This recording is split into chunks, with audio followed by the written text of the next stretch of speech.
سافر case کے حوالے سے تو تفصیلی فیصلہ جاری کر دیا گیا۔ جج ابوالحسنات ذوالقرنین نے تفصیلی فیصلہ جاری کر دیا۔ سافر کیس کا تفصیلی فیصلہ 77 صفحات پر مشتمل ہے۔ تفصیلی فیصلے میں لکھا گیا بانی پی ٹی آئی نے سافر وزارت خارجہ کو واپس نہیں بھیجا۔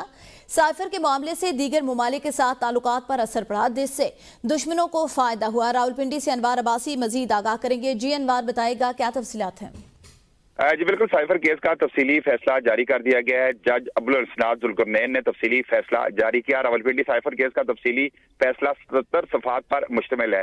بانی پی ٹی آئی نے سائفر وزارت خارجہ کو واپس نہیں بھیجا۔ تفصیلی فیصلے کے مطابق سائفر کے معاملے سے دیگر ممالک کے ساتھ تعلقات پر بھی برا اثر پڑا۔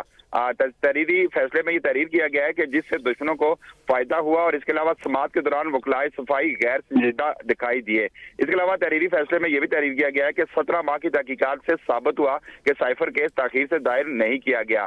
یوں 77 صفحات پر مشتمل سائفر کیس کا تفصیلی فیصلہ جاری کر دیا گیا۔ گزشتہ روز مختصر فیصلہ سنایا گیا تھا، جس کے تحت 14 سال قید بشرا بی بی اور بانی چیئرمین پی ٹی آئی کو سنا دی گئی تھی۔ آج اس کیس کا 77 صفحات پر مشتمل تفصیلی فیصلہ بھی جاری کر دیا گیا ہے۔ جی صحیح، بہت شکریہ انوار۔